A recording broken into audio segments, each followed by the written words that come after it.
How to use body language in public speaking. You need to watch this video because most of what you've heard about body language in public speaking is probably a lie. I'm Jason Hewlett. I am a keynote speaker, a Hall of Fame speaker, and an award-winning entertainer.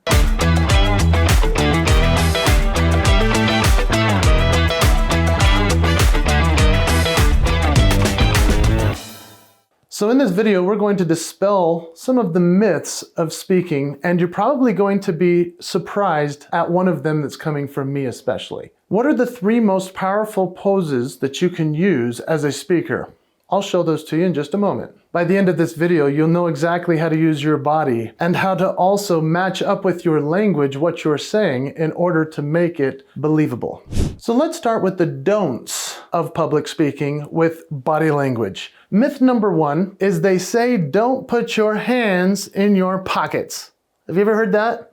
Yeah, I don't know where that came from, because I'm telling you what, when somebody puts their hands in their pockets, it actually tells me they know what they're talking about. They're confident. They're kind of inviting you into their world. And a lot of people think we need to just have our arms out and our body huge like this all the time, but putting our hands in our pockets kind of changes the way that we do things. I like to stand a little bit like this, where I'm putting more weight on one side, and then I'm just standing there talking. It's an interesting shift in your mind. If you believe or you've heard that putting your hands in your pockets is a bad thing, it's actually not. It's a way to look comfortable and to bring comfort to your audience. Myth number 2, don't fold your arms. Probably heard people say that, haven't you? Well, look, that is a hard thing to do when you're in conversation with a person, because then it looks like you're stern and you're not so interested in what they have to say. However, when you're speaking, it can really drive home a point by talking about what you know, and then you say, that's pretty clear, isn't it? So in other words, I just wrapped up what I said by folding my arms and saying, I know what I'm talking about. And the audience goes, ah, ha, ha, ha, and then they clap because you're folding your arms. So don't believe myth number 2 that you shouldn't fold your arms when you're a public speaker, because it works. And myth number 3, people are shocked to hear me share this one because I am known as the smiley guy. But myth number 3 is don't forget to smile. A lot of people say you have to smile the whole time. You have to always be on, you have to always smile. Well, let me tell you what happens when you always smile. If you're telling a really sad story about your puppy and how your puppy's sick, everybody is like, why is he smiling? And so when we stop smiling and we say, yeah, my puppy is sick, it's really sad, people believe us more. I remember one time I was on a Zoom call where I was doing a presentation, and my body language as a smiley guy who had practiced smiling on stage for years caught up to me and bit me in the butt as a speaker. Here's what happened. I was watching the comments on the side, and that's the private conversation of the people watching me. They didn't know I could see it, but while I was talking about goals and promises and the things that I speak about on stage and on camera, I could see in the comments that people were saying, I don't know if I believe this guy. He can't stop smiling. I was like, whoa, that is a kick in the face. I've only practiced smiling on stage my whole life. In the camera, you have to be authentic. On stage, you must be vulnerable and be real. And so when I was just practicing smiling, it was actually disconnecting me from the audience. So the myth of everyone saying you always have to smile, that's not true. Smile at the right times. So in the comments below, I would love for you to type in what you feel are your signature moves, whether you think that that's great or not. For example, I just shared with you about smiling too much for myself. I have to now choose. So if I were to type in, I'd say, I smile a lot. That's my signature move. So what are some of your body language on stage and as a public speaker signature moves? Put them in the comments. So here are 3 power poses, as I promised at the beginning of the video. These are techniques that will help make people see that you have confidence while you're on stage. So power pose number 1 would be mountain pose. If you're into yoga, you know what mountain pose is. You put your shoulders back.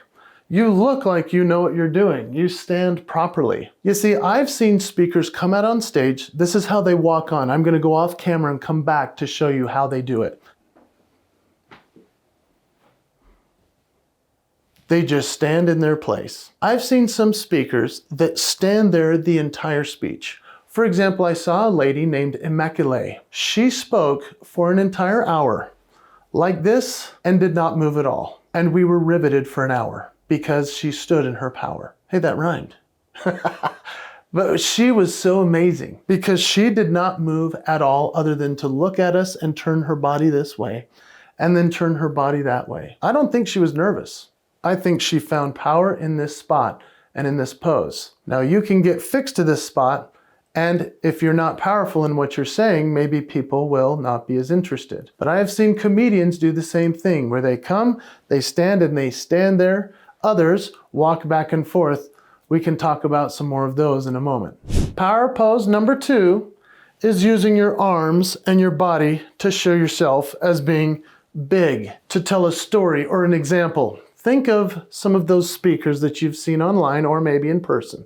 Have you ever seen Tony Robbins? Yeah, this guy is like bigger than life. He's walking around with his arms out when he tells a story.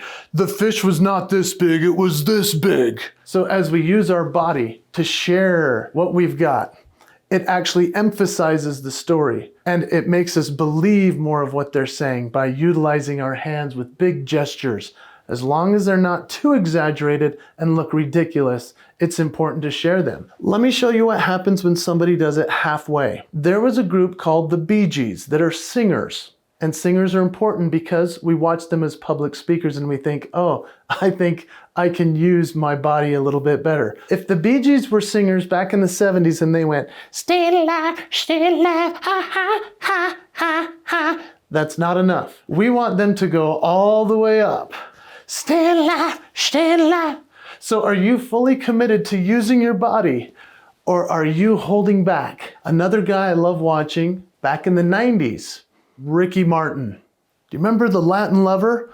He didn't like dance like this. He wasn't like, living la vida loca. No, that's pathetic. He threw his arms out and he moved back and forth. Living la vida loca. And everyone was like, oh, we love him. And he did his dance. Now, my friend, when you think about your own body, are you using all of it or are you holding it back? Power pose number 3 is bending forward. Leaning forward. Some of the greatest speakers I've ever seen, Zig Ziglar, Cavett Robert, old school, they leaned in when they wanted to tell you something really exciting. This is what happened when I got to the stage. It was incredible. Now, do you see what I'm doing? You're almost sitting there like at your desk like, well, this guy's coming into the camera. Yeah, here I come. But you lean into the camera. You lean into the audience. And that becomes a type of signature move for any speaker. When they're willing to use their body in a way of a power pose, a standing mountain pose, using their arms and their body in full effect, or leaning in, bending forward. What are your signature moves that you're using and that you'll be known for forevermore as a presenter and speaker? So I'd like to challenge you to commit to 3 poses at your next presentation. Yeah, that might sound daunting, but it's really not. It's just you choosing whether you want to do the mountain pose, or maybe you want to put your hands in your pockets. Maybe you want to smile when you're telling a nice story and feel sad when it's a sad one. Maybe you want to lean in a little bit more or even go down to your knees. Some people do different things when they're on stage. Some people walk back and forth. You know, when a comedian's walking back and forth, he's like telling his jokes and he's prowling the stage. You choose, but those become your signature moves, and commit to 3 of them. It'll change the way that you use your body in every performance. But make sure that they're natural. Make sure that it's not like some rehearsed looking thing. I've seen people do that where they're like, you can tell while they're giving their speech, they're like, and 1, 2, stop, and 1, 2, stop. They're not saying that, but you can tell they're counting it while they're giving their presentation. We want it to look natural, and that's my bonus for you at the end of this video. The bonus is to figure out how you can walk naturally and to pace if you want to, or to stop whenever you want to prove a point, or to fold your arms to give somebody direction, or to just walk back and forth and be comfortable and confident in your performance. I'm Jason Hewlett. I hope I've hit some of the ones that you like, and I would love for you to put in the comments what your signature moves are and what poses you've got.